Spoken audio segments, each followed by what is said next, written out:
January 1945. The men running the Nazi death camps know the war is lost. At Auschwitz, SS officers stand over evacuation lists while artillery from the advancing Red Army echoes in the distance. In Berlin, bureaucrats issue orders to burn documents, demolish crematoria, and move tens of thousands of prisoners west before Allied troops can reach them. Across occupied Poland, guards march starving inmates through blizzards under instructions that are brutally simple. Anyone who falls behind is to be shot. The Third Reich is collapsing, but the machinery of mass murder is still operating. For nearly 4 years, the Nazi regime had built an empire of camps across Europe. A network of concentration camps, forced labor facilities, and extermination centers connected by railroads, paperwork, and industrialized killing. Millions had already passed through the system. Millions were dead, and now, with Soviet and Allied forces closing in from both east and west, the men responsible faced a terrifying possibility. The world was about to see what they had built. What followed was not chaos in the conventional sense, it was organized destruction. Camp commandants received orders from Berlin to erase evidence. Prison records were burned. Warehouses were set on fire. Gas chambers were dynamited. Prisoners who could still walk were driven out on death marches that killed tens of thousands during the final winter of the war. And the people carrying out those orders were not faceless abstractions. They were commandants, clerks, guards, railway officials, SS administrators, men who spent years transforming mass murder into routine administrative procedure, and who, even as Germany collapsed around them, continued following protocols almost to the very end. This is not the story of the camps from the perspective of the liberators who arrived in horror, nor primarily from the perspective of the survivors who endured them. This is the story from the German perspective. From the perspective of the perpetrators who understood that the gates were about to open, of the officials who tried to destroy the evidence before Allied cameras arrived, of the officers who continued killing prisoners even as Soviet tanks were only miles away, and of the men who, once the system collapsed, folded their uniforms, assumed false names, and attempted to disappear back into ordinary civilian life. Some fled south. Some negotiated for their survival. Some convinced themselves they had done nothing wrong, and some simply watched the columns of prisoners disappear into the snow, closed their ledgers for the final time, and waited to see whether anyone would come looking for them. They did. To understand what happened in the final weeks of the camps, it is necessary first to understand the administrative world that their German operators inhabited, because that world was not, for those inside it, a place of obvious horror. It was a place of paperwork. The concentration camp system was administered by the SS Totenkopfverbände, the Death's Head units, under the overall command of the SS Wirtschaftsverwaltungshauptamt, known by its abbreviation, the WWII. This was, in bureaucratic terms, an economic administration. Its function was to manage the camps as labor enterprises. Prisoners were registered, assigned inmate numbers, and allocated to work details. Their labor output was measured. Their death rates were tracked. Correspondence between camp commandants and Berlin followed standard administrative formatting, with columns for arrivals, departures, transfers, and the bureaucratic euphemism that appears thousands of times in the surviving records: special treatment. Special treatment meant death. Rudolf Höss, the longest-serving commandant of Auschwitz, left the most complete self-accounting of any senior camp official. His memoir, written while he awaited execution in a Polish prison in 1946, describes the administrative experience of running the largest killing facility in history with a matter-of-factness that has disturbed every reader since. Höss did not describe himself as a monster. He described himself as a conscientious official, troubled at times by the emotional difficulty of his duties but committed to fulfilling his orders with maximum efficiency. He had received orders from Himmler personally. The orders were clear. The methods were to be determined by the commandant. Höss determined them. He selected Zyklon B as the killing agent after observing, with what he later described as a sense of relief, that it was faster and required less personal involvement from his men than the shooting operations used at other facilities. This was the administrative logic of the camp system. It was not impersonal. It was deeply, deliberately personal at the top and carefully depersonalized at every level below. Guards were taught to process prisoners as categories. Administrative language removed individual humanity from the equation. And the men at the top, men like Höss, like the commandants of Treblinka and Sobibor and Belzec and Chelmno, understood precisely what they were doing, even if the language they used to describe it was engineered to suggest otherwise. By the summer of 1944, the system was operating at maximum capacity. Auschwitz-Birkenau was processing hundreds of thousands of Hungarian Jews in a matter of weeks, the largest single deportation and murder operation of the entire war. The crematoria were running beyond their designed capacity. Höss had requested and received additional personnel.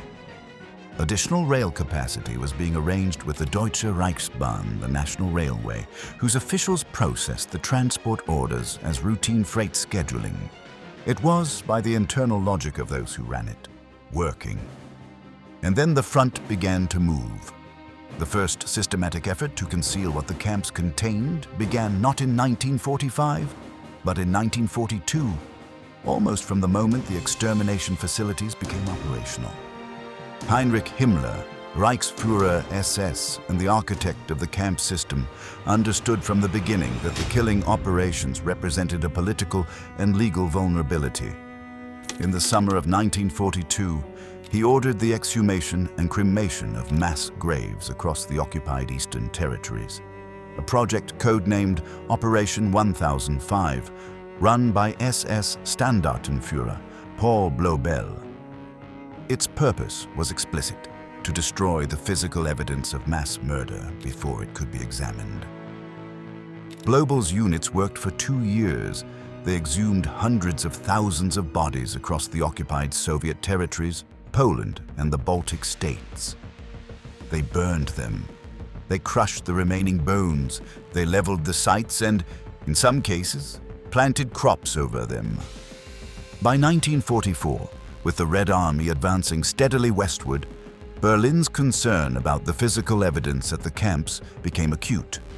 In July 1944, the Red Army liberated Majdanek, a concentration and extermination camp near Lublin, Poland, before the Germans had time to complete its destruction.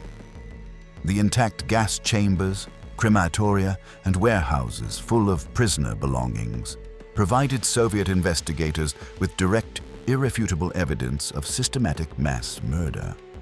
Photographs of the facility appeared in newspapers around the world within weeks. It was a propaganda catastrophe, and it changed the calculus in Berlin.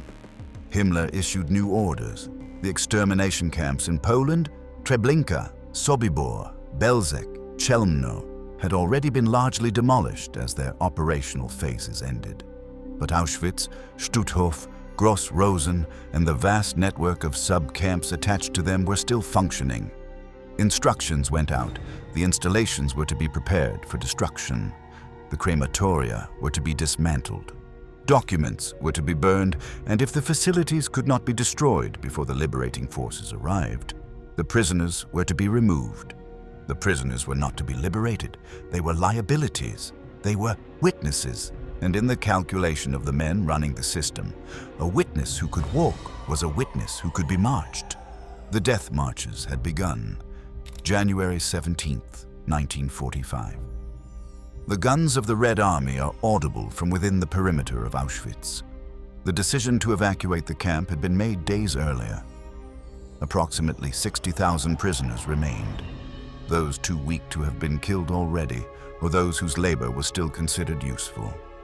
The SS command at the camp understood that time was short and that their orders were unambiguous. The prisoners were to be moved west. Over the following days, in temperatures that fell to -20 degrees Celsius, Columns of prisoners left the gates of Auschwitz and its subcamps on foot. They were given minimal provisions. Many received nothing. They wore the thin striped uniforms of the camp. Their shoes were the wooden clogs or disintegrating boots they had been issued on arrival. They walked through snow. The guards who escorted them had their own orders. Prisoners who fell behind were to be shot.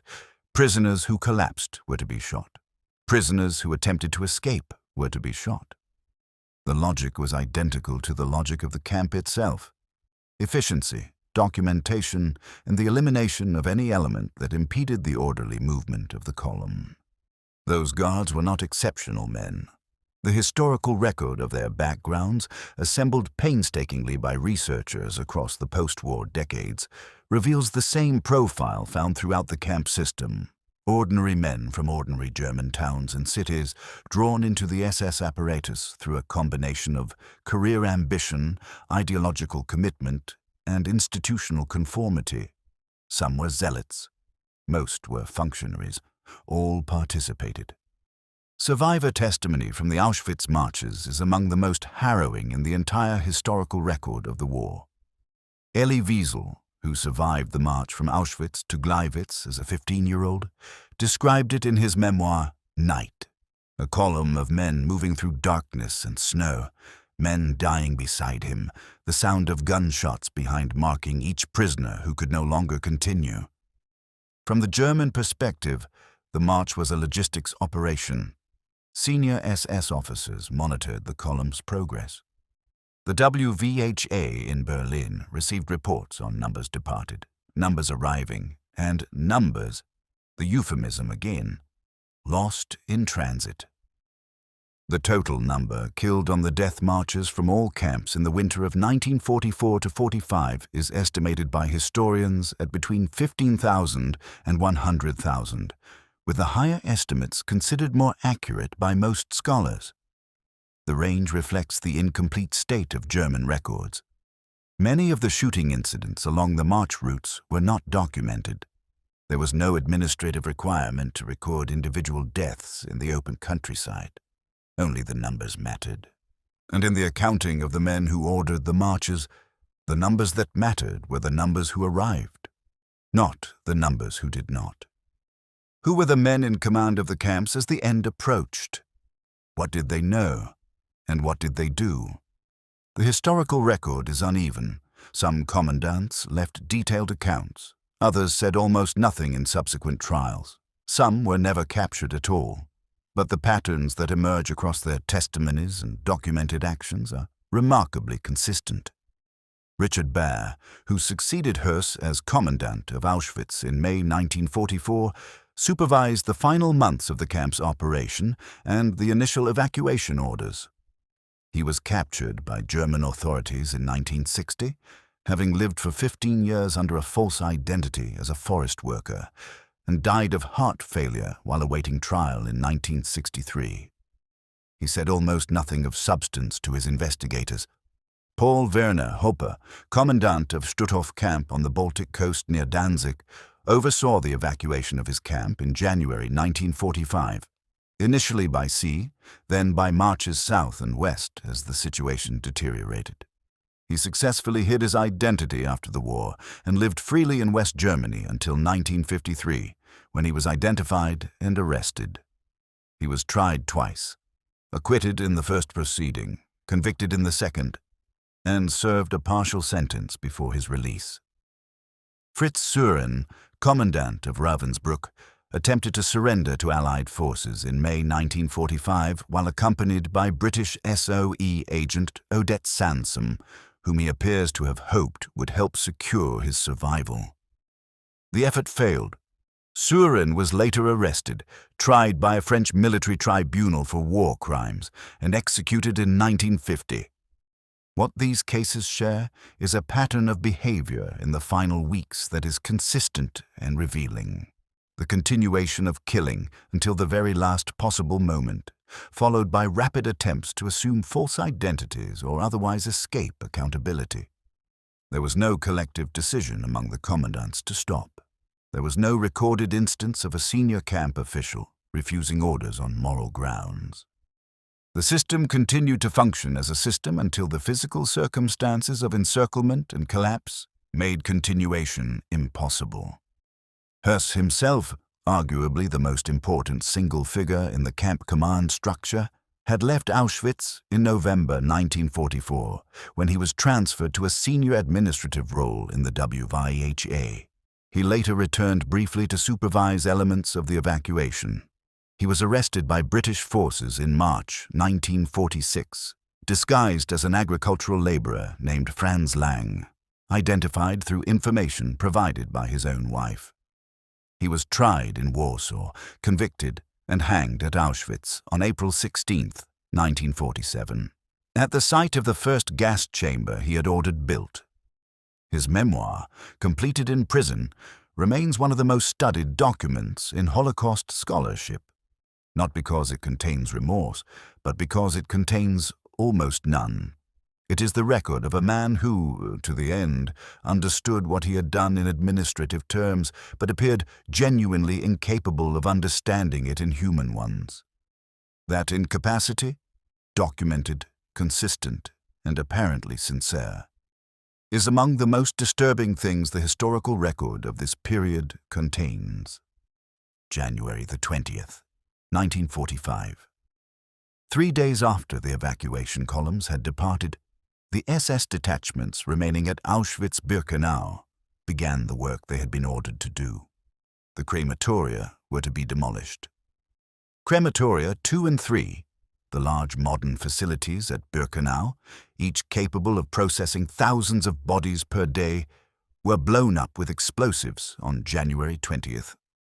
Crematoria 4 had already been partially destroyed in the Sonderkommando uprising of October 1944, when a group of Jewish prisoners assigned to the gas chambers had attacked their guards with smuggled explosives, killing 3 SS men and destroying a section of the facility before being overwhelmed and executed.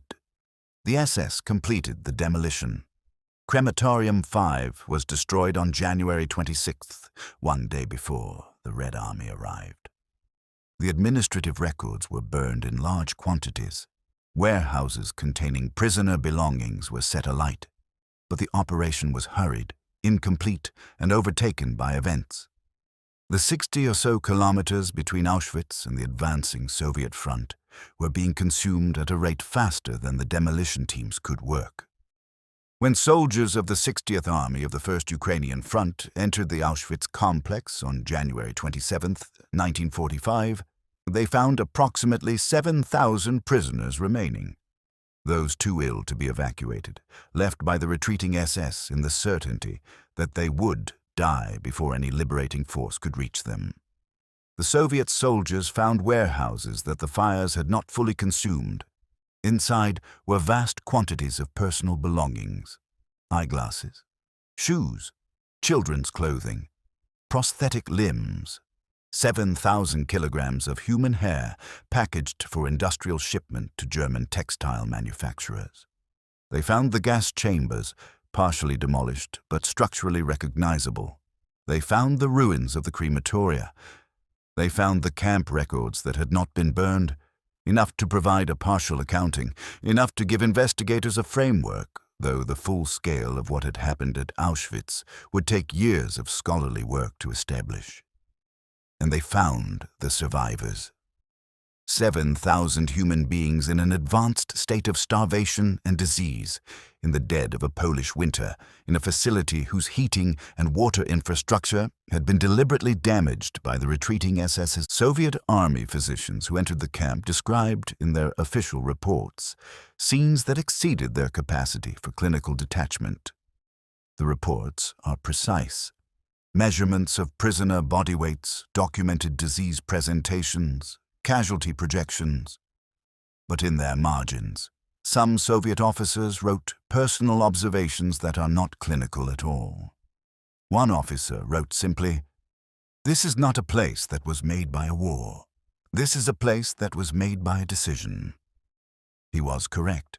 Every element of what the Soviet soldiers found had been built deliberately, maintained deliberately, and destroyed incompletely, deliberately. There was nothing accidental about any of it. The men who had built it were already on the roads west. Most would not be caught for years. Some would never be caught at all. April 4th, 1945. Soldiers of the American 4th Armored Division, advancing through central Germany, come upon a facility near the town of Ohrdruf. It is a sub-camp of the Buchenwald concentration camp complex, one of hundreds of satellite facilities attached to the main camps of the German interior. What they find there becomes, for many of the soldiers present, the defining experience of the war. The bodies are in the open. There are hundreds of them. Some have been shot in the last days before the American arrival. Others died of starvation and disease over a period of months. The camp's inmates had been on a death march days earlier. Those who could walk were driven west. Those who could not were shot where they lay. General Dwight D. Eisenhower, Supreme Commander of the Allied Expeditionary Force, visited Ohrdruf on April 12th, accompanied by Generals Patton and Bradley. He made a decision that would have consequences far beyond the immediate military context. He ordered that every American soldier in the area who was not on active frontline duty would be required to visit the camp. And he cabled Washington and London with an urgent request that journalists and members of Congress be brought to witness what was there. His reasoning, recorded in his subsequent memoir, was precise. He anticipated that a time would come when people would doubt what had happened. He wanted witnesses. He wanted documentation. He wanted the evidence to be as broad and irrefutable as possible. The liberation of Buchenwald itself on April 11th produced evidence that even seasoned combat veterans were not prepared for. The main camp had been partially evacuated. Tens of thousands of prisoners had been driven out on marches in the preceding days and weeks, but thousands remained in conditions of extreme deprivation. American soldiers found, among other facilities, a pathology laboratory and a storage area that contained lampshades and other items fashioned from human skin, collected by the wife of the camp commandant, Ilse Koch, who would become the subject of one of the most publicized war crimes prosecutions of the post-war period. Karl Otto Koch, the camp's first commandant, had been arrested by the SS itself in 1944, not for his crimes against prisoners, but for corruption, having embezzled funds from the camp's operations. He was tried by an SS court and executed in March 1945. The SS had standards.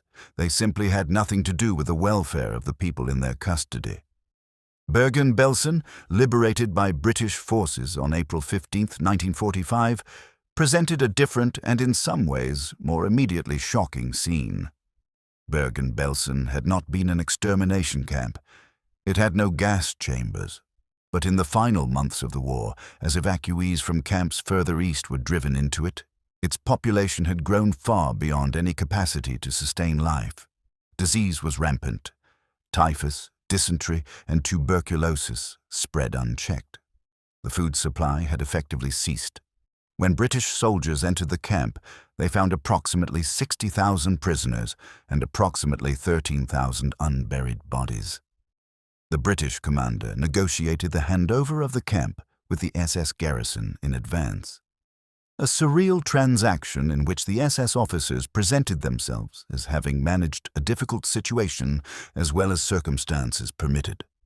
Among those officers was Josef Kramer, the camp commandant, who was arrested on the spot.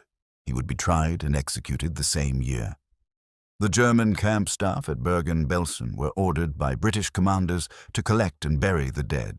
Photographs taken during this process show SS guards and female camp supervisors, the Aufseherinnen, carrying bodies under British military supervision, in many cases clearly distressed by the task. The distress was not remarked upon with sympathy by the British officers present. The photographic record preserves, with involuntary clarity, the contrast between those who had created the conditions and those who had endured them. April 29, 1945. American soldiers of the 45th Infantry Division and the 42nd Rainbow Division approached the Dachau concentration camp complex in Bavaria. Dachau was the first. Opened on March 22, 1933, within weeks of Hitler's appointment as Chancellor. It was the model for everything that followed. Heinrich Himmler had announced its opening to the press. Its first commandant, Theodor Eicke, had designed the administrative and disciplinary system that was subsequently replicated across the entire camp network. Dachau was, in the most literal sense, where the machinery was invented. Now, 12 years later, the Americans were at its gates. The SS garrison had been reduced in the preceding days as the situation became untenable. Some guards had fled, others remained. A white flag had been raised over the camp's administrative buildings, but as the American advance units approached, shots were fired from one of the watchtowers. Accounts differ as to whether this was deliberate resistance or a panicked accident. What followed at Dachau has been the subject of controversy for 80 years. In the moments after the shooting, some American soldiers killed approximately 17 SS guards who had surrendered or were attempting to surrender. The incident was investigated by the army immediately after the liberation and was acknowledged to have occurred, but charges against the soldiers involved were ultimately dropped. The army's investigation noted the conditions the soldiers had encountered.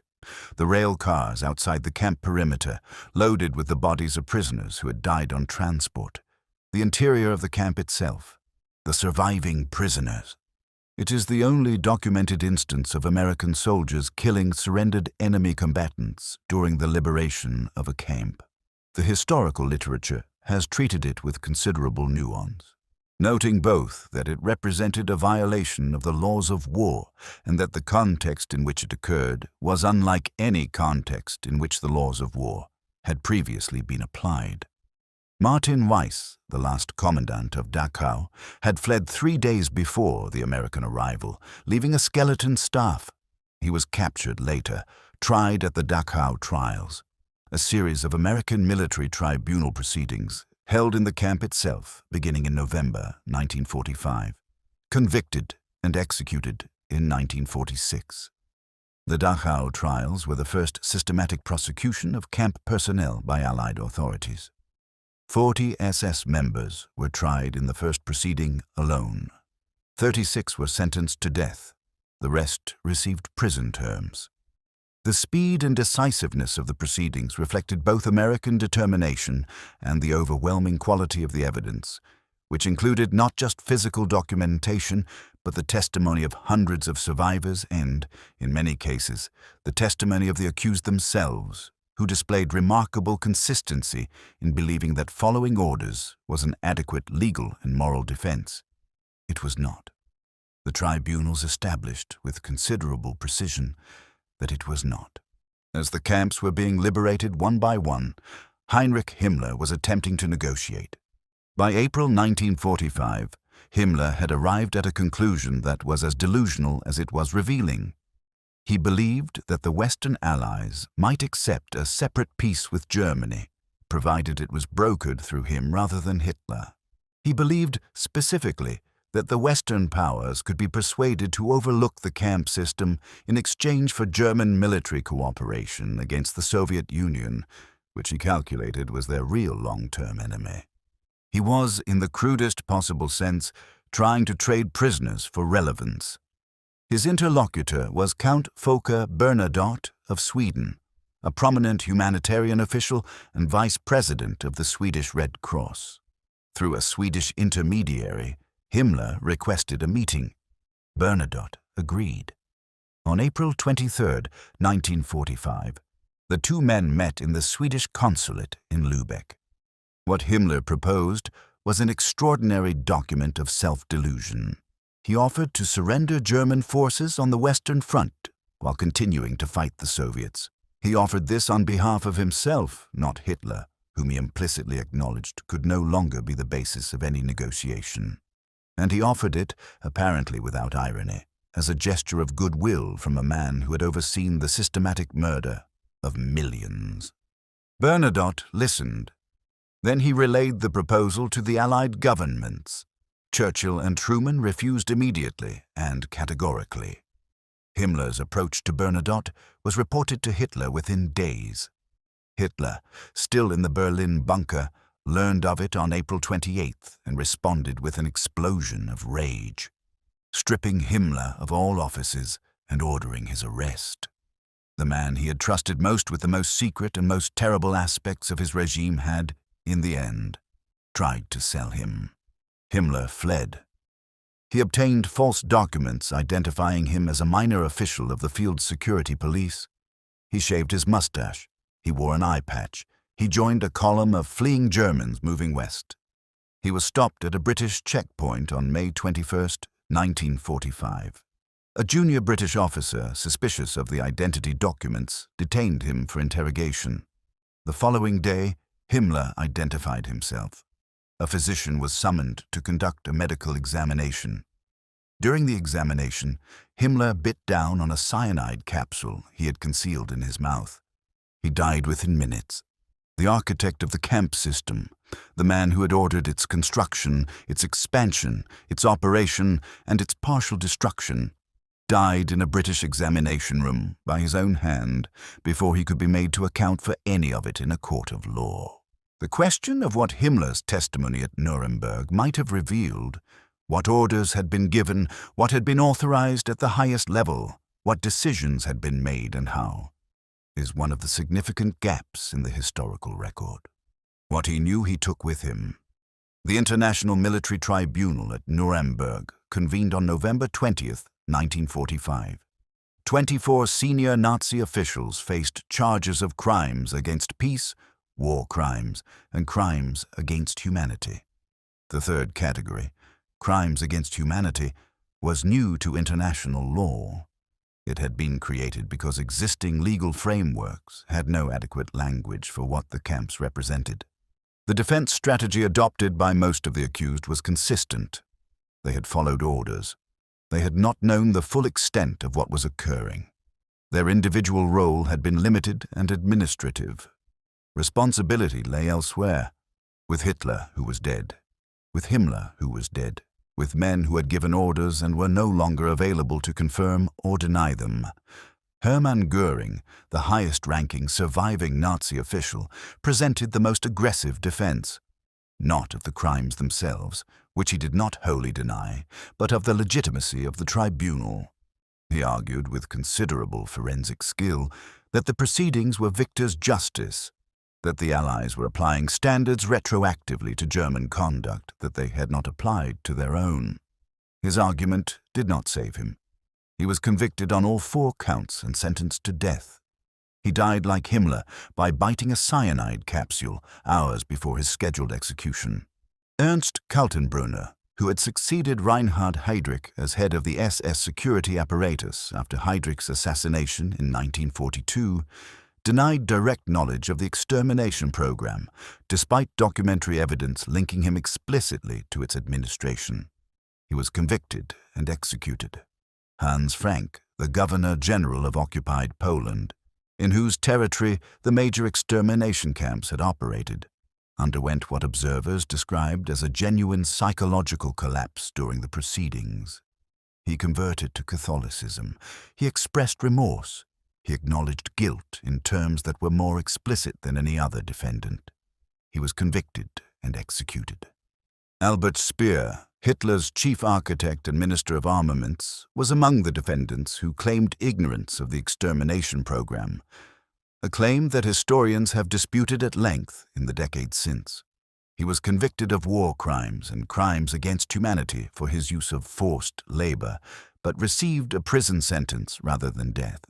His performance of contrition, calibrated, polished, and consistently maintained, was more sophisticated than any of his co-defendants.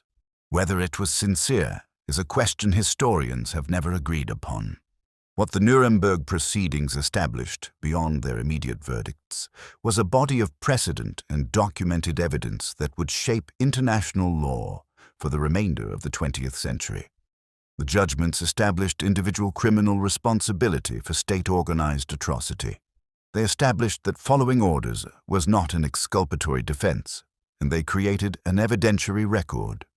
Hundreds of thousands of pages of German documents, submitted by the Germans themselves as part of their own administrative procedures, now used against them in court.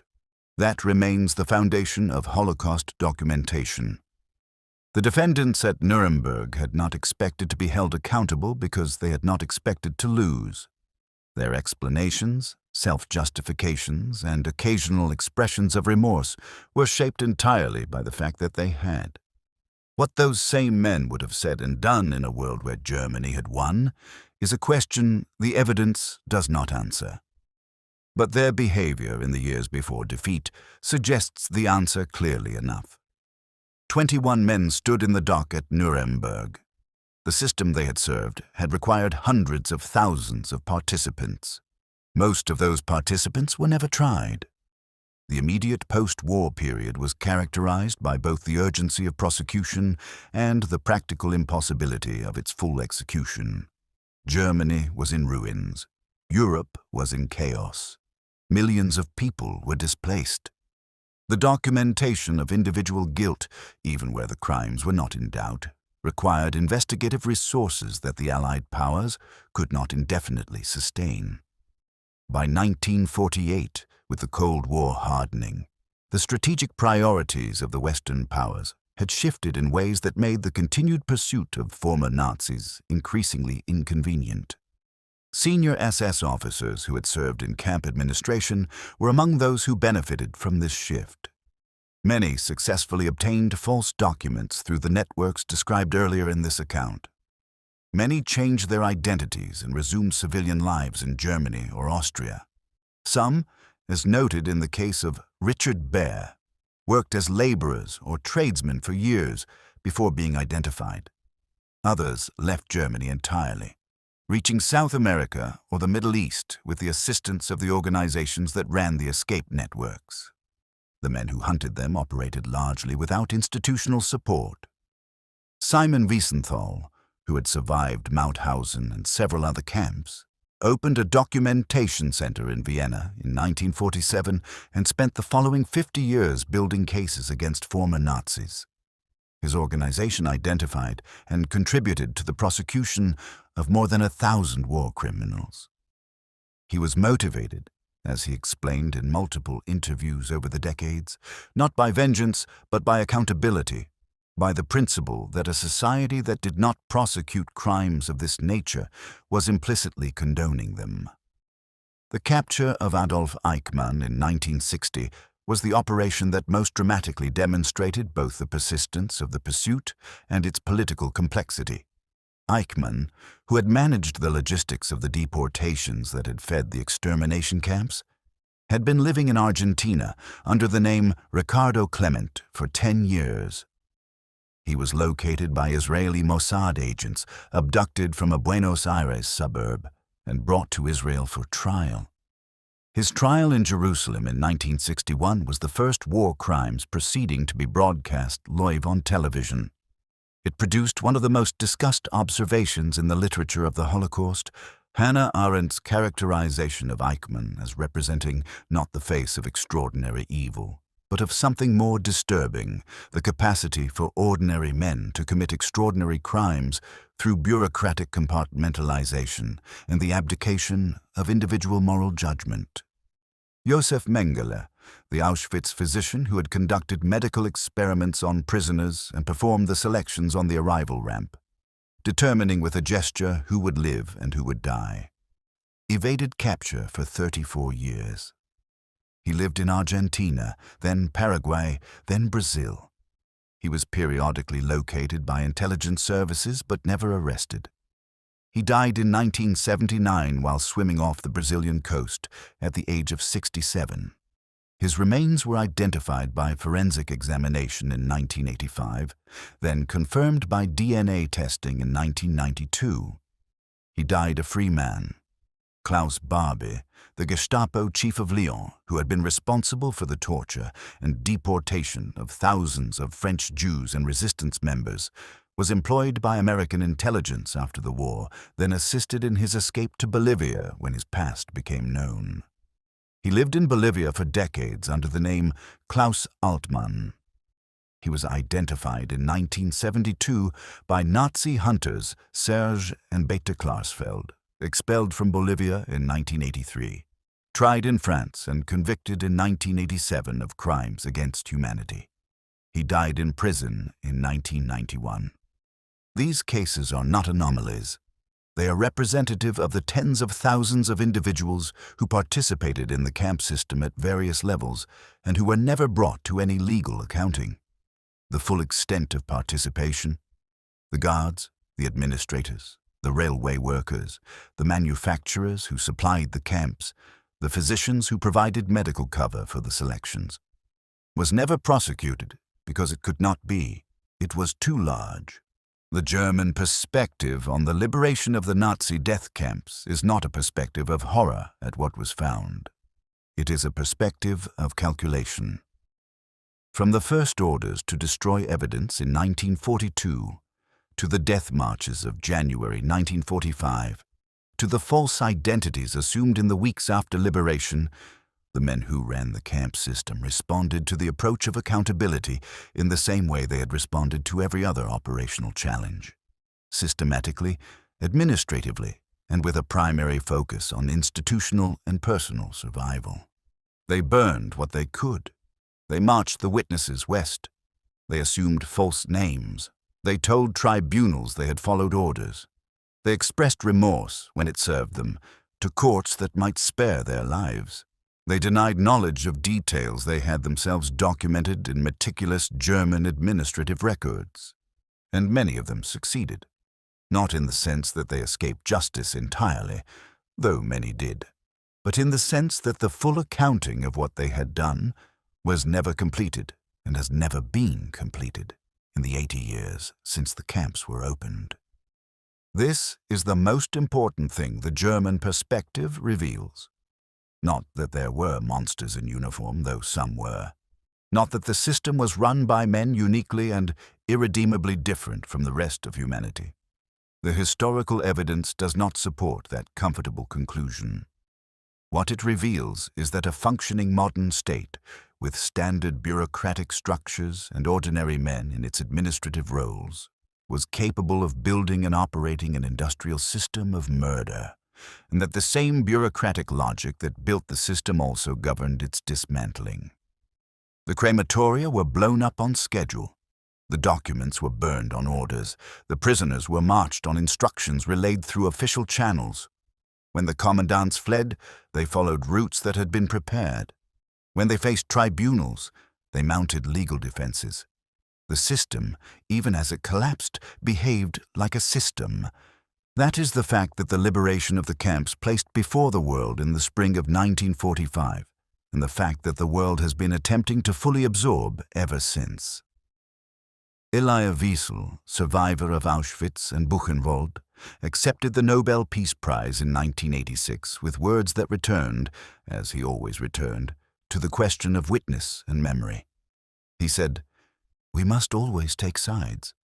Neutrality helps the oppressor, never the victim." He was addressing the future. He was addressing the capacity of ordinary institutions and ordinary people to become complicit, not through malice, but through silence, through convenience, through the acceptance of language that makes the unbearable administrative. The camps were liberated. The machinery was dismantled. The trials were held. And the men who built the system, in the minutes and hours before the liberating forces arrived, were doing what they had always done, following procedures, observing protocols, and hoping the paperwork would be burned before anyone could read it. In too many cases, the paperwork was. And in too many cases, the men were not found, but the camps themselves could not be burned completely. What was found there, the ruins, the records, the survivors, constitutes a form of testimony that has outlasted the system that tried to erase it. That testimony is the final act of the people who did not walk out of those gates in January 1945. It is the thing the perpetrators could not administer away, and it is the reason that 80 years later, the names of the commandants and the orders they gave and the logic by which they justified themselves are still being examined, in courtrooms, in classrooms, and in documentaries like this one. Because remembering is not merely an act of mourning, it is an act of refusal.